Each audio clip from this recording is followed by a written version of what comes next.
போராட்டம் இல்ல, வீட்டுக்கிட்ட கூட ஏதாவது ஒண்ணு பண்ணணும் அப்படின்னா கூட உடனே அரெஸ்ட். ஒரு 10 பேர் சேர்ந்தாலே அங்க அரெஸ்ட் தான் நடக்குது. எங்களை எதுவுமே செய்யவே விட மாட்டாங்க. அந்த மாதிரி தான் இப்போ நாங்க சின்ன லெவல்ல பண்றதுக்கே அப்படி இருக்கும்போது இப்ப தளபதியே இறங்கி வராருன்னும் போது டேர்ம்ஸ் அண்ட் கண்டிஷன் நிறைய வைப்பாங்க. நல்லது பண்ணோம்னாலே எங்களுக்கு டேர்ம்ஸ் அண்ட் கண்டிஷனோட தான் நாங்க வந்து மூவ் பண்ணணும். பாத்தீங்களா, சென்னையில எவ்வளோ வழி இருக்குது. ஒரு சின்ன ஒரு வழி கூட விடாம எல்லாத்தையுமே பிளாக் பண்ணி வச்சிருக்காங்க. நாங்க லோக்கல்ல தான் இருக்கிறோம். 6 மணிக்கு நான் இங்க வந்தேன், ஓமந்தூர் ஹாஸ்பிட்டல் 6 மணிக்கு வந்தேன். ஆனா உள்ள என்ட்ரி ஆகிறது எத்தனை மணிக்கு பாருங்க, 9 மணி. அந்த அளவுக்கு சுத்துன்னு சுத்த விடுறாங்க. அது ஏனே தெரியல, என்ன நினைக்கிறாங்கன்னு தெரியல. இந்த மாதிரி சுத்த விட்டா எல்லாரும் எப்படி போயிடுவாங்களாம், கட்சியே வேணாம்னு சொல்லிட்டு போயிடுவாங்களாம். இதெல்லாம் முட்டாள்தானங்க. யோசிக்கணும், எதுவுமே யோசிச்சு செய்யணும். ஒரு மாவட்ட செயலாளர் ஒரு அளவுக்கு எங்களுக்கு ஒரு பொறுமை இருக்கு.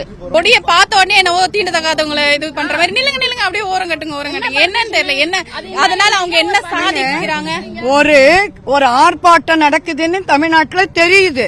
ஆனா தெரிஞ்சும் மெரினால பார்க்கிங் இருக்குன்னு சொன்னீங்களே, பார்க்கிங் எங்க இருக்கு? கொடிய பார்த்தாலே வெளியில போன்ற உனக்கு எங்க பார்க்கிங் கொடுக்கலையே. நீங்க என்ன உள்ளேயே விட மாட்டேன். அப்புறம் எங்க பார்க்கிங்? நாங்க எப்படி உள்ள வர்றது? நாங்க வந்து எல்லாம் யோசிச்சு நாங்க இன்னைக்கு இப்படி இருக்கோம். அவங்க ரூல்ஸ் என்னன்னா, அவங்களுக்கு ஆதரிக்கிறவங்களுக்கு காசு, ஆதரிக்காம அவங்களை எதிர்க்கிறவங்க மேல கேஸ். இதுதாங்க நடக்குது.